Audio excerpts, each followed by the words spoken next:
Assalamualaikum. Saya Syaraho. Hari ni kita akan cakap pasal Baba Aksi. So Baba Aksi ni antara topik yang paling banyak lah ditanya dalam DM Instagram saya. Sebab dua novel saya, Projek Athena, memang banyak saya tulis Baba Aksi. Kiranya memang Baba Aksi ni antara benda yang saya suka tulis lah dalam novel saya. Dan ramailah tanya saya macam mana nak tulis Baba Aksi yang orang boleh imagine dan thrilling lah untuk dibaca. So masa orang tanya tu, saya macam tak ada spesifik jawapan lah nak jawab. So macam rasa macam jawab tu tak puas lah.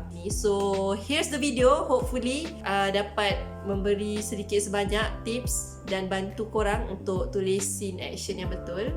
Saya ada jumpa beberapa video yang bagus lah untuk explain macam mana nak nulis Baba Aksi yang bagus. So saya sertakan dekat link kat bawah, korang pergi check. Ini apa yang saya buat lah untuk scene aksi saya tulis. So basically, first thing first, yang saya akan buat lah sebelum saya tulis Baba Aksi ni adalah reference saya. So reference saya basically ada 3 lah. Kalau yang pertama, saya memang banyak ambil reference daripada filem ataupun movie Kung Fu Cina. Tu saya memang suka tengok Kung Fu Cina dari kecil. Ikut minat ayah suka tengok, so saya pun tengok dari kecil. So saya paling banyak tengok dulu Jackie Chan dengan Jet Li. Jet Li memang saya fan Jet Li. Movie yang ada Jet Li semua saya tengok. Biasa saya akan search kat YouTube ataupun tengok dekat Netflix, and saya akan tengok berulang kali lah. Sambil saya macam ambil satu kertas tu, saya macam fikirkan lah macam mana perlawanan tu saya nak buat. Tak adalah ambil sebiji-sebiji. Tapi kalau korang baru nak start practice, biasakan tulis Baba Aksi ni, it's good practice lah. Sebab saya pun buat juga, cuba tulis balik. Macam ada satu scene tu, saya cuba describe apakah yang sedang berlaku dalam filem tu dalam bentuk tulisan. And then bila kita dah terbiasa, kita macam boleh imagine lah macam mana kita nak buat scene aksi tu. Can be from cerita, mana-mana cerita action, Fast and Furious ke Transformer ke Marvel, anything. Ataupun daripada anime. So cari preference korang. Kalau ada macam babak yang macam cool, yang macam menarik juga kalau buat macam ni, saya akan take note lah. Tu reference saya yang pertama lah. So reference saya yang kedua adalah ni saya suggest lah. Saya suggest kalau korang boleh main game. Basically main game ni, game is a simulation. Maksudnya kita meletakkan diri kita sebagai karakter kan dalam game tu. Kita simulate. Kalau saya macam scene tembak-tembak, saya macam banyak recap experience saya main game PUBG lah. Sebabnya bila korang main PUBG, macam promo PUBG pula, tidak disponsor by PUBG.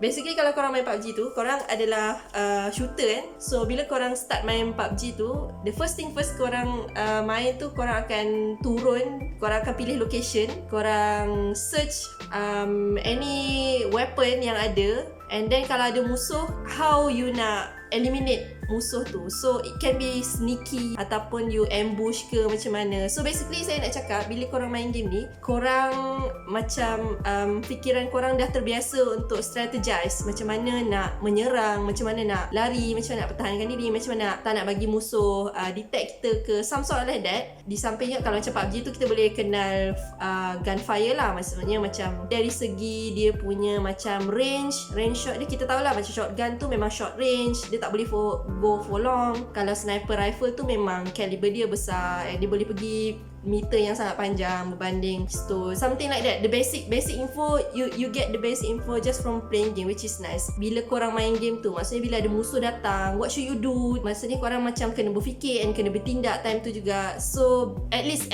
we get the sense lah, the experience tu yang kita boleh letak. And saya tak adalah suggest PUBG je, maksudnya any game yang bagus. Contoh kalau korang memang nak buat action, so cari game yang memang action related. Kalau action guna senjata api, carilah game yang macam based on senjata api. Call of Duty, apa lagi? Counter Attack kan? Bukan Counter Attack, aduh lupa pula nama game. Ghost Recon, Grand Theft Auto ataupun GTA. Boleh try Sleeping Dog. It's a nice game sebab Sleeping Dog ni dia macam selain dia less on shooting, more on kungfu. Kungfu lagi.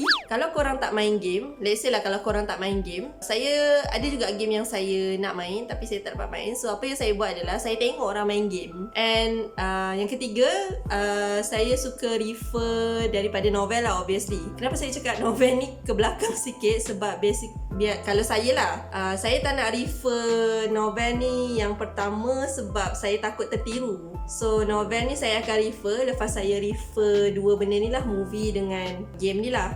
So novel ni banyaknya yang saya refer adalah dari segi macam mana dia mengolah ayat lah. Macam mana dia mengolah ayat, apakah perkataan yang dia guna. Maksudnya kalau kita buat scene berlawan tu, tidaklah katakan 5 scene berlawan kan, kita buat sampai 5 scene ni sama. Ubah-ubah lah sikit.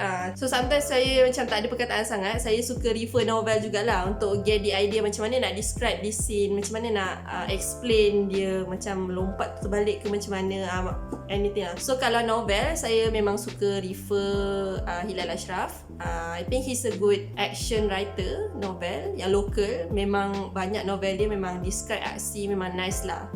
And then second one saya suka refer Ramli Awang Mursyid. So Ramli Awang Mursyid ni saya suka refer, banyak novel saya memang inspired by him juga. Saya banyak refer macam mana dia buat scene tu tense. So saya suka macam Ram ni, dia menggunakan koreografi yang tak complicated, tetapi dia berjaya membuatkan scene tu begitu macam mendebarkan, macam oh my god, what happened? So teknik-teknik dia tu memang nice lah, cara dia menyusun ayat dan bab tu supaya bagi kita on edge bila baca. Gitu. Rasa macam tak boleh duduk diam bila membaca. And then saya pun suka refer daripada beberapa penulis lain jugalah untuk aksi. Antaranya Ariful Baki. Novel lain yang boleh dirujuk juga antaranya Pesona, novel Pesona, terbitan fiksi oleh Ariz Zulkifli. It's a nice novel. Itu antara reference novel yang saya suka lah. So korang boleh cari juga mana-mana penulis yang korang suka. Kita tahu dia tulis aksi and jadikan diorang sebagai rujukan. Get inspired from them. Get inspired tu janganlah tidur bulat-bulat. Maksud saya macam tengok macam mana diorang tulis. Awal-awal tu memang kita akan nampak lah influence diorang tu dalam tulisan kita, but later on kita akan dapat voice kita lah bila kita dah tulis banyak kali. So don't worry, bila kita dah ada reference, the second thing, bila kita dah start work on kita punya babak aksi tu. So ini tips daripada editor saya lah. Dia pesan dekat saya, babak aksi ni kalau kita tulis, make sure memang pembaca boleh imagine. Bagi saya babak aksi ni, walaupun kita nak orang rasa rushing tapi kita jangan rushing tulis. What I mean by jangan rushing tu, maksud saya kadang-kadang kita rasa kalau aksi tu macam ada banyak gerakan-gerakan yang fancy, yang macam wow, yang seperti yang kita imagine tu macam very complicated. Kita rasa bila kita dapat letak tu dalam novel, kita rasa macam benda tu best. But yang kita bayangkan tu kita ada image. Bila dalam novel, you have to cover macam mana nak buat pembaca dapat imagine tu dari segi perkataan yang orang boleh faham, orang boleh imagine. Macam tak ada masalah, memang tak ada keraguan. Tidak ada keraguan. Maksudnya orang tak ada masalah nak imagine. Memang tidak terganggu pembacaannya. Go for it. So saya sukalah dekat dalam novel dia Hikayat Satria tu, memang ada gerakan-gerakan yang saya rasa quite complicated. Maksud complicated tu macam contohlah kita nak buat, kita bayangkan kita macam nak berlakon ke apa, I think it's quite complicated. Tetapi gaya Hilal describe the scene tu amatlah memudahkan pembaca. Dia senang, dia nice and macam best lah baca. Kalau saya yang tulis babak macam tu, mungkin orang macam sekejap, dia buat apa sebenarnya? Sebab saya tak sampai level itu. So kalau novel saya memang guna koreografi yang simple. So apa yang saya nak sampaikan kat sini adalah start dengan tulis gerakan-gerakan yang simple. Orang faham dan orang dapat get the feeling, the tense, the rasa macam berdebar, rasa macam cemas sekali, macam seolah-olah kita yang berlawan with a simple choreography. Capai tu dulu. For me, go for yang penting orang faham dulu. So bila orang dah faham and kita dah biasa tulis macam tu, then kita step up sikit kita punya penulisan. And macam mana kita nak tahu pembaca faham dulu ke tak, kita boleh tunjuk kepada kawan-kawan kita, cuba baca and tanya diorang, boleh tak diorang imagine apa benda yang berlaku sebenarnya. Third thing, bila korang nak tulis babak aksi tu, make sure korang tahulah the objective, the tujuan babak aksi tu dilakukan. Maksud saya by tujuan tu maksudnya okay, babak scene ni siapa yang menang. I think tu yang paling penting lah, siapa yang menang ataupun dua-dua seri. Bagi saya important untuk decide macam tu sebab let's say ada salah satu yang menang. Katakanlah ni macam awal novel So macam orang jahat tu kalahkan watak utama. So kita set perlawanan tu macam tu. Obviously kita tak nak tulis watak utama tu memang kuat gila and villain tu macam lembek, lemah, tiba-tiba dia menang. Memanglah tak mustahil tiba-tiba tu, tapi kalau saya sebolehnya mengurangkan tiba-tiba tu lah. Dia macam nak dijadikan cerita.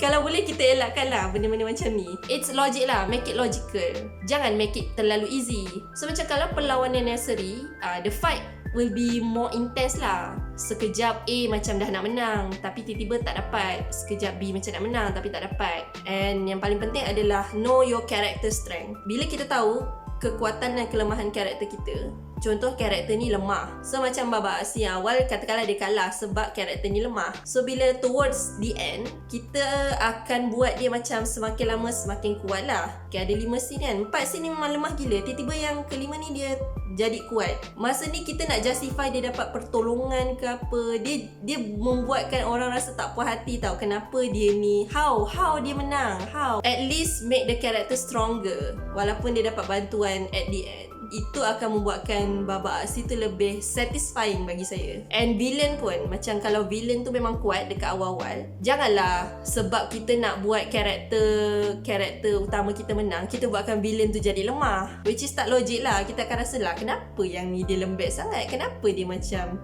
buat keputusan begitu dan begini. So make the fight, especially final fight tu more harder lah. Maksudnya kita tahu kita memang dah set watak utama kita nak menang, tapi kita jangan buat kemenangan tu easy lah. Know your character and the tujuan of the scene tu lah.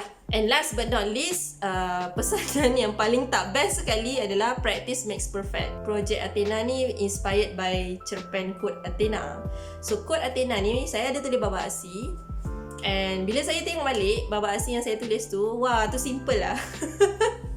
Saya macam banyak scene yang saya describe, segalanya berlaku terlalu pantas. Dah kalau semuanya berlaku terlalu pantas, apa lagi yang saya nak describe? Maksudnya ni saya kritik saya yang dululah. Begitulah proses saya memperbaiki dan memperelok scene, cara saya menulis babak aksi. So insyaAllah itu saja. Terima kasih kerana menonton video ni. Harapnya kepada yang bertanya dan yang bakal bertanya dan menemui video ni, harapnya video ni membantulah kalau korang memang nak tulis babak aksi yang nice, awesome dan mendebarkan. Kalau korang ada cadangan, feel free to comment bawah. Kalau korang suka video ni, like video ni and subscribe kalau korang nak tahu bila saya akan post video-video tentang ni di masa akan datang. Kalau korang ada idea apa lagi yang patut saya cerita dan sembang dekat dalam channel ni, boleh komen juga dekat bawah. Terima kasih sekali lagi kerana menonton. Assalamualaikum warahmatullahi. Betulkan tudung dulu. Tekan rekod, betulkan tudung dulu. Hari ni tekan Hari ni kita akan selalu sangat tanya saya dekat budget. Betul orang selalu tanya. Natural sikit Syawal. Natural dipujilah. Geli pula aku. Ditanya di saya. Sebelum tu the babak scene. Kalau korang like apa benda kalau korang like?